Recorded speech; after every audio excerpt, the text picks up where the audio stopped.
Hello friends, welcome to my channel. चलिए तो आज हम अपनी स्टोरी को स्टार्ट करते हैं। इससे पहले आप मेरे चैनल पर अगर न्यू हैं तो प्लीज़ मेरे चैनल पर लाइक, सब्सक्राइब एंड कमेंट करिए ज़रूर। और हम अपनी स्टोरी को स्टार्ट करते हैं वहीं से जहाँ से हम अपनी स्टोरी को लास्ट चैप्टर में छोड़ा था। और हमें हायून को दिखाया जाता है यंसु के साथ, और हायून कुछ सोच रहा होता है। और फिर मुझे लगता है कि उनकी मृत्यु की सालगिरह पे यहाँ पे आना सचमुच एक यादगार रहता है। शायद उनकी उसकी उसकी मदर की डेथ के बाद हर साल ये दोनों एक साथ आते हैं यहाँ पे, इसलिए यंसु को ये जगह काफ़ी पसंद है। और फिर हायून सियोन को देख के बोलता है, क्या तुम्हें नींद आ रही है सियोन? क्या हम झूले पे थोड़ी देर के बाद चले?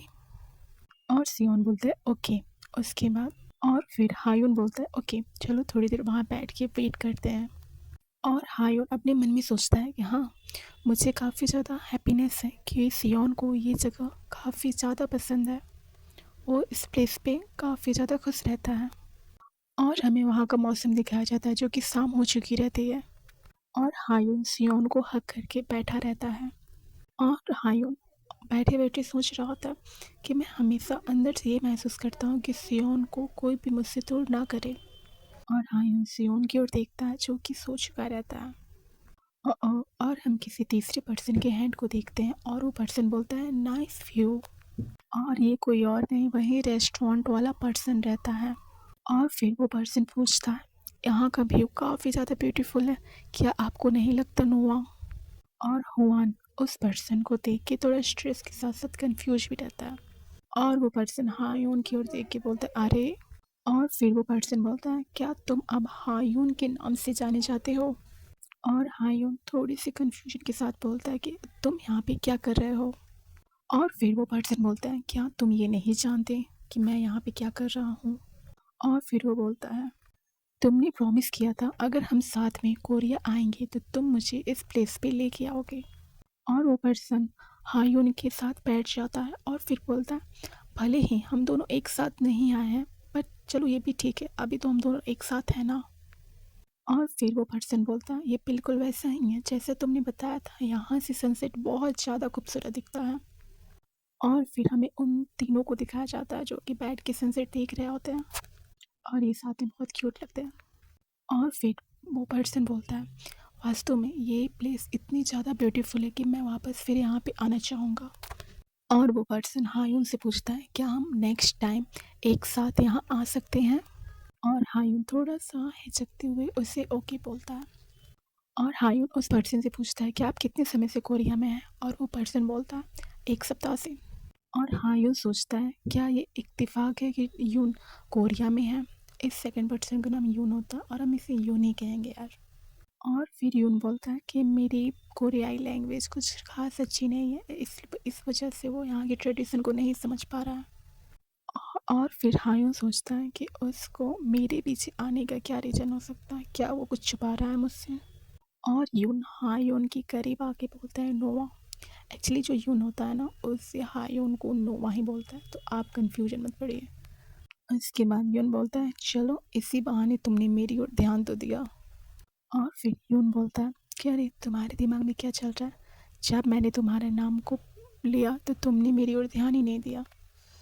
और हायून बोलता है, सॉरी आप क्या बोल रहे थे? और यून उसकी ओर स्ट्रे करता है और थोड़ी कंफ्यूज ही रह जाता है। और यून हायून के हेयर को टच करता है। और यून हायून के चेहरे के करीब आके बोलता है कि अरे कोई बात नहीं, क्या हो गया, वैसे भी हम एक दूसरे से 5 साल बाद मिल रहे हैं। ऐसे हम लास्ट टाइम ग्रेजुएशन के टाइम एक दूसरे को हमने देखा था, और उस समय तक ऐसा लगता था कि तुमने शादी कर ली है। और क्या ये तुम्हारा सन है? और इसकी मदर कहाँ है? और हायून थोड़ा स्ट्रेस में आके सोचता है कि क्या यून अभी भी सोचता है कि मैं एक बेटा हूँ? और फिर यून सोचता है, हाँ हो सकता है कि ये बस एक इत्तेफाक ही हो कि मैं उससे यहाँ पर मिला। और फिर यून बोलता है कि हाँ वो सब व्यस्त थे इसलिए मुझे कोरिया अकेला ही आना पड़ा। और हाँ यून पूछता है, आप कोरिया क्या कर रहे हैं, कोरिया में क्या कर रहे हैं? और फिर यून आंसर करता कि हाँ, मैं किसी की तलाश में हूँ, मैं किसी को ढूंढ रहा हूँ यहाँ पे, मैं एक ओमेगा की तलाश में हूँ। और इसे सुन के हायून काफ़ी ज़्यादा स्ट्रेस भरी निगाहों से उसे देखने लगता है। और फिर वो अपने मन में सोचता है, क्या एक ओमेगा?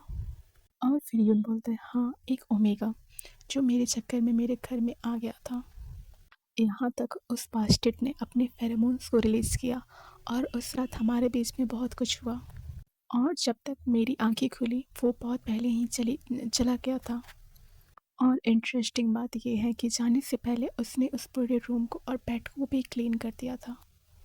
और मैं जानता था कि ये बहुत ज़्यादा मुश्किल दौर था, बट मुझे कुछ भी याद नहीं है। और मुझे लगता है कि वो भी शायद अपने हीट साइकिल में था। बट इतना सब कुछ करने के बाद भी उस पर्सन के पास इतना वक्त था कि उसने टोपी और मास्क का इस्तेमाल किया खुद को ढकने के लिए कि कोई भी उसे ढूंढ ना सके। बट मुझे फिर भी उम्मीद थी कि वो वापस आएगा, क्योंकि हमने एक दूसरे के साथ काफ़ी अच्छे टाइम स्पेंड की थी। बट ऐसा कभी नहीं हुआ, वो कभी वापस नहीं आया। और फिर वो बोलता है कि खैर इन सब बातों को जाने देते हैं, अब मैं जब कमिटेड हूँ तो मुझे नहीं लगता कि मुझे इतनी ज़्यादा परेशानी होगी उस पर्सन को ढूंढने में।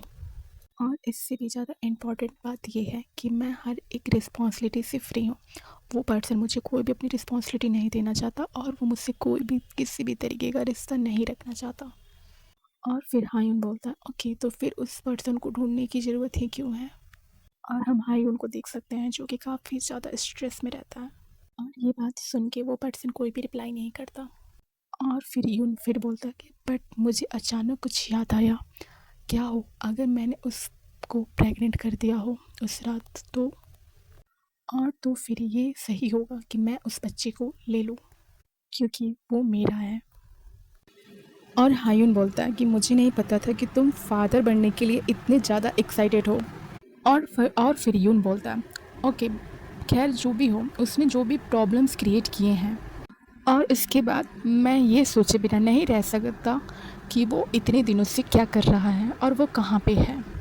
इसके अलावा मैं ये भी जानने के लिए एक्साइटेड हूँ फेरोमोन्स के नशे में जो हमने वो रात बिताई, और उसके बाद वो चाइल्ड कितना बड़ा होगा, मुझे ये जानना है।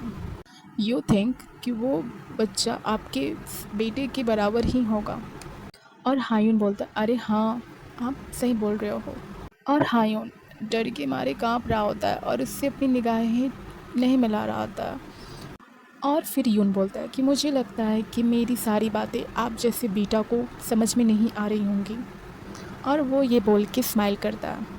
और फिर यून बोलता है कि ये बहुत ज़्यादा हैरानी की बात है कि फेरोमोन कुछ लोगों पे कितनी ज़्यादा गहरी प्रभाव डालता है, बट आप इसके बारे में सोचें तो ये हमें एक जानवर बना देता है। और यून की ये सारी बातें सुन के हायून बहुत ज़्यादा डर जाता है और वो सियोन को टाइटली हक कर लेता है। और फिर यून बोलता है, और जब आपको बहुत ज़्यादा पावरफुल पर्सन के फेरोमोन्स का सामना करना पड़ता है तो फिर ये और भी ज़्यादा बुरा होता है। और फिर यून वहाँ से उठता है और बोलता है, क्या तुम्हें पता है कि मुझे उस रात की एक बात बहुत अच्छे से याद है? क्या आप वो जानना चाहते हैं कि वो बात क्या है? और हायून डर के मारे कांप रहा होता है और वो सांस भी नहीं ले पा रहा होता है। और फिर यून बोलता है कि मुझे अभी भी उस ओमेगा की फ्रेगनेंस बहुत ही अच्छे से याद है।